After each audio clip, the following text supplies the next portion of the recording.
Hi అండి. ఆంధ్రప్రదేశ్ రాష్ట్రంలో మనం చూస్తూనే ఉన్నాం. ఎందుకంటే సోషల్ మీడియా యాక్టివిస్టుల మీద తెలుగుదేశం ప్రభుత్వం ఉక్కుపాదం మోపుతూనే ఉంది. అయితే సోషల్ మీడియాలో ప్రభుత్వం చెప్తున్నట్టుగా ప్రభుత్వం సంబంధించినటువంటి రాజకీయ నాయకుల మీద, ఆ పార్టీ నాయకుల మీద పోస్టులు కానీ ఏదైనా అసభ్య పదజాలంతో మెసేజ్లు పెట్టారు అనే ఉద్దేశంతో వారి మీద అనేక రకాలుగా కేసులు పెడుతూ వారిని హింసిస్తున్న సంగతి మనందరికీ తెలిసిందే. వారిని 2-3 రోజులు 4 రోజుల క్రితం కూడా అరెస్ట్ చేసి 4-5 రోజుల తర్వాత సాటిస్ఫై అయిన తర్వాత ప్రభుత్వ పెద్దలు అప్పుడు వారిని కోర్టులో ప్రవేశపెడతా ఉన్నారు. సరే, ఈ సంగతి అంతా జరుగుతూనే ఉంది. దీని గురించి మనం ఒకసారి మాట్లాడుకుంటే, ప్రతిపక్ష పార్టీకి సంబంధించిన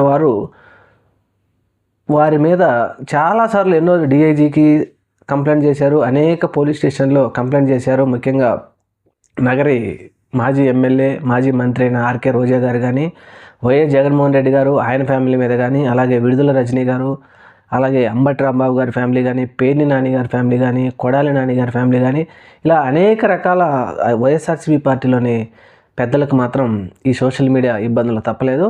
అయితే వీరు ప్రతి చోట కంప్లైంట్ చేస్తూ ఉంటే పట్టించుకోవడం లేదు మాత్రం అది మనందరికీ తెలిసిందే.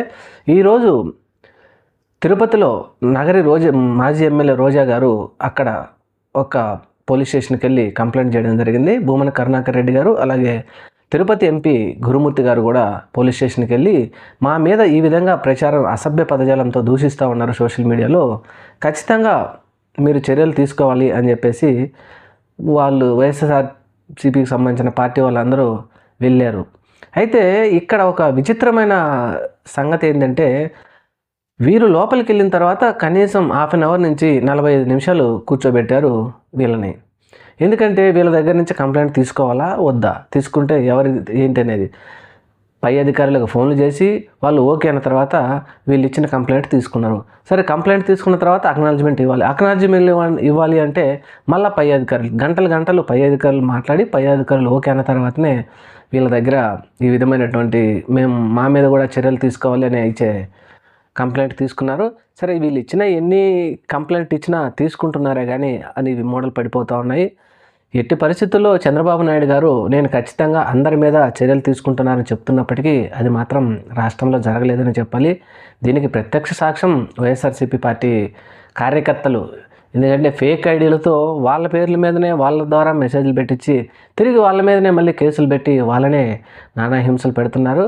కానీ ఇది ఎంతవరకు కరెక్ట్ కాదు. ఈరోజు రోజా గారు కూడా అదే చెప్పినట్టున్నారు విలేకరుల మిత్రులతో మాట్లాడుతూ. నిజంగా కనుక దమ్ము ధైర్యం ఉంటే ఒక అధికార ప్రతినిధిగా, అధికార పార్టీకి సంబంధించిన వారిగా ప్రతి ఒక్కళ్ళు అందరికీ సమానంగానే చూడాలి కానీ అధికారంలో ఉన్నవారికి వారిని ఒకలాగా, ప్రతిపక్షంలో ఉన్నవారిని ఒకలాగా చూస్తున్నారు. ఇదేం ప్రభుత్వం అంటూ ఆవిడ ఒకంత ఆవేశంగానే మాట్లాడారు. అలాగే గురుమూర్తి గారు కూడా, ఆయన చాలా సున్నితమైన మనిషి.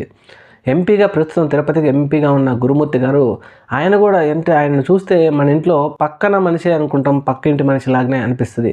ఆయన గారు కూడా సీరియస్ అయిపోయి లోక్సభలో ప్రివిలేజ్ మోషన్ కింద నేను మూవ్ చేస్తానంటూ గురుమూర్తి గారు కూడా మాట్లాడటం జరిగింది.